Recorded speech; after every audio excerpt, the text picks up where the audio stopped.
subscribe and click the bell icon to turn on notifications. VLOOKUP. Now, comparing lists or columns of data is a really useful skill to learn.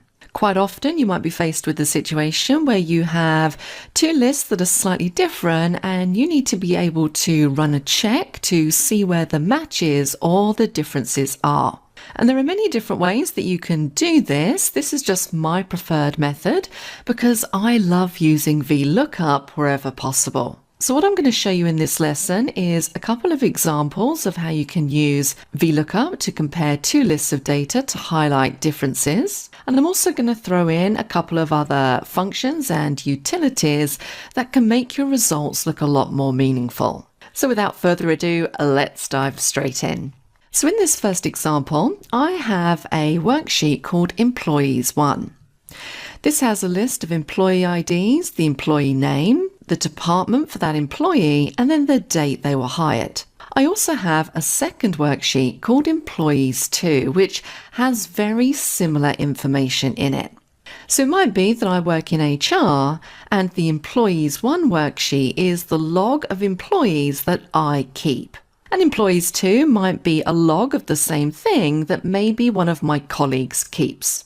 And she sent me this Employees 2 list, but I've noticed that there are some discrepancies. The first thing I've noticed is that her list is slightly shorter than mine. So hers goes down to row 46, whereas mine goes down to row 51. So I can see that there are some discrepancies here. So my task is to compare these two lists and find out which records are missing from my colleague's employee list. And we're going to use VLOOKUP and a couple of other functions to do this, and we're going to build it up step by step so that it's easy for you to understand. Now, the first thing I'm going to do here is something that is optional, but is something that I find really helps me out when I'm doing this type of thing. And that is, I'm going to start out by naming the range of data. So I'm going to jump across to Employees 2, which is the list that my colleague has sent me. I'm going to click in my data and press the Control-A key to select all. Using the name box just above, I'm going to click in there and I'm going to give this cell range a meaningful name. So I'm going to call this Employees 2 and hit Enter to set that name. Now that I've done that, I can use that range name in my formula as opposed to having to come in and select the cell references. So let's jump back to Employees 1. So now I'm going to construct my VLOOKUP formula. I'm going to do it in cell F2 and type in equals VLOOKUP. Now the VLOOKUP formula has 4 different arguments, with the last one being optional. The first argument, which is highlighted in bold, is the lookup value.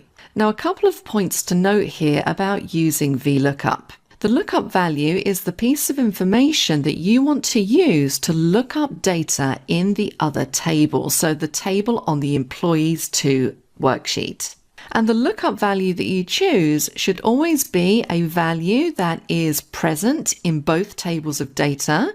So for example, the employee ID, I know that I have that in my list and my colleague also has that in her list. So that would be a good choice for a lookup value. The lookup value should be unique, so you don't want anything that has any duplicates. And you should also have your lookup value in the leftmost column of your data. So with all of that in mind, I'm going to use the employee ID as my lookup value. So my first argument is going to be cell A2, comma. I now need to tell Excel where I'm looking up the employee ID, which table.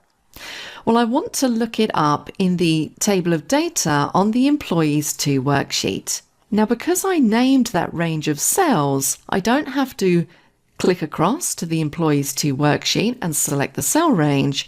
I can simply press the F3 key, which is going to pull up any named ranges that I have in my workbook. I can select Employees 2 and click on OK. Comma. Column index number. Now, ordinarily, when you're performing a VLOOKUP, the column index number is the number of the column that you want to return. So essentially, what result are you looking for? Now in this case, I really just want Excel to tell me if a record is missing or if it isn't. So I don't specifically want to pull back a particular column index number. It's also worth noting that Excel numbers columns from left to right, starting at 1. So the employee ID would be column 1, the employee column 2, department column 3, so on and so forth. Now in this scenario, I'm not particularly interested in any specific column, so I can select any of them. So let's just go with column number 1, comma. My final argument is a true or false argument. Am I doing an approximate match or an exact match? Now this refers to your lookup value. So what I'm doing here is I'm looking up the employee ID in the employees to table, and I want Excel to do an exact match. I want it to exactly match that employee ID.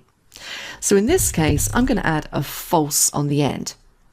Remember, with any true or false arguments in Excel, you can replace them with a 1 or a 0 respectively.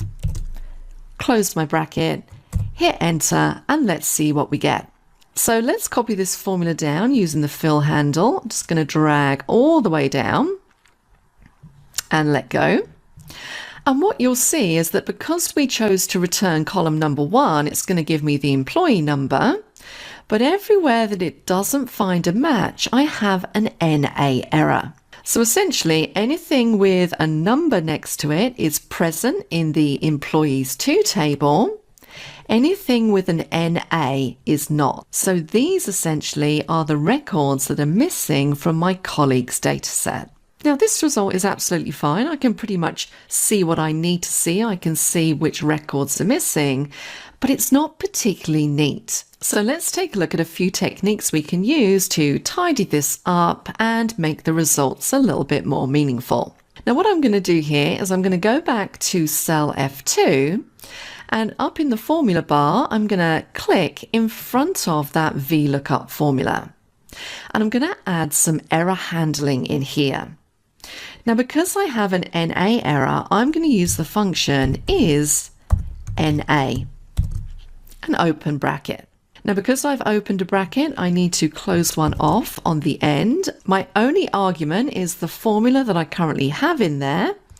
And if I hit enter and then copy this formula down, this is going to convert my results into true or false. So wherever I have a true result, that represents missing records. That is where those NA errors were. So now this does look a little bit neater. I don't have random employee IDs and NA errors all over my spreadsheet, but it is still quite hard to pick out those true results in column F. So how can I make this even more meaningful and even easier for anyone looking at this data to instantly see which records are missing? Well, I'm going to go up to the formula bar and I'm going to edit my formula again. And this time I'm going to add an if function onto the front. Now what an if function does, if you're not familiar with it, is it performs a logical test and then produces one result if the value is true and one result if the value is false. And this is going to allow me to assign text to those true and false results, therefore making it a lot more meaningful. Now the first argument we have here is the logical test. And basically the formula that I already have in here is my logical test. So I'm going to click at the end, press comma. I now need to define what I want it to output if the value is true. So wherever I have a true result, I want it to say missing record. And remember, when you're dealing with text, you need to put it in quote marks. What do I want Excel to output if it finds a false result? Well, in this case, I'm not too concerned about having anything in there. I could put text like OK or maybe record present. In this case, I just want to have a blank cell, so I'm going to add in 2 quote marks. Close the bracket, hit enter, and now if I copy this down, My results are a lot tidier and those missing records now really stand out from the list. So simply by using a few different formulas, I've managed to extract a really meaningful result. My vlookup is pulling back the information that I want. I'm using isNA to change my results to true or false, and then I'm changing the true or false result to something more meaningful using the if function. That is quite a lot to take in, so let's practice this and just do it one more time. In this example, I have something reasonably similar, but this time we're dealing with invoice numbers. So on this first worksheet, invoice report, this is an invoice report for the client Microworld. So maybe I'm an accountant and I keep an invoice log for all of the invoices for this particular client. And then maybe at the end of the year, the client sends me their log of their invoices. And what I want to do as the accountant is compare the report I've been sent by the client with the report that I have on file to see if there's any discrepancies. So let's use exactly the same method. I'm going to jump to my customer report and I'm going to name the range. I'm going to call this customer underscore report. And remember, when you're naming ranges, you can't have any spaces, so separate different words with an underscore or make them all one word. Now I'm going to construct my vlookup, open bracket.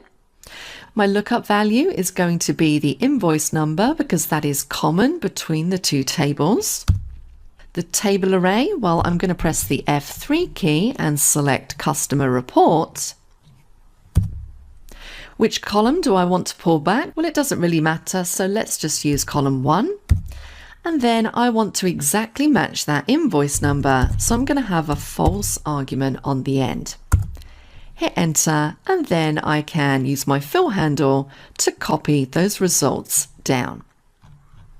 Once again, I'm seeing NA wherever it finds a discrepancy.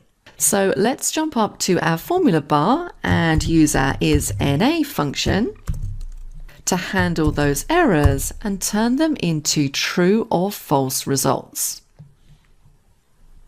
And finally, I'm then going to add in my if function to make these results more meaningful.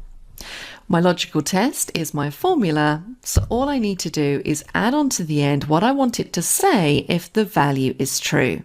So if it's true, I want it to say missing, and this time if it's false, I want it to say okay. Close my bracket and hit enter. Copy down. And instantly I can see which invoices are missing in the spreadsheet that the client has sent me. So finally, I just want to show you a little trick how you can use conditional formatting to highlight or provide a background fill for any of these missing records. And this again is reasonably straightforward to do. Now the first thing I want to do here is I'm going to click in cell E4 so I can see my formula, and I'm going to copy part of this formula. So I'm going to select from the front of isNA and I'm going to select all of the vlookup formula. This is the only part I need to use. Control C to copy to the clipboard and then press Escape to come out of edit mode. What I'm going to do now is basically select all of the data excluding the headings in my table. And with that selection made, I'm going to go to the Home tab, Conditional Formatting, and I'm going to create a new rule. And what I'm going to say here underneath Select a Rule Type is I want to use a formula to determine which cells to format. And in the box underneath, I'm going to press Ctrl V to paste in that formula that I copied to the clipboard. Now, one thing I need to add onto the front here is an equal sign, so Excel knows that that is actually a formula. So now I have my formula in here, I need to tell Excel how I want to format those cells. So wherever we have a missing record, I want the background fill to be a different color, and I also want to highlight the values in bold. So let's click on Format, I'm going to jump across to the Fill tab and select a fill color. So let's do this lighter green. I'm also going to make the font bold. Click on OK. Now, if I just click OK here, it's not going to look correct.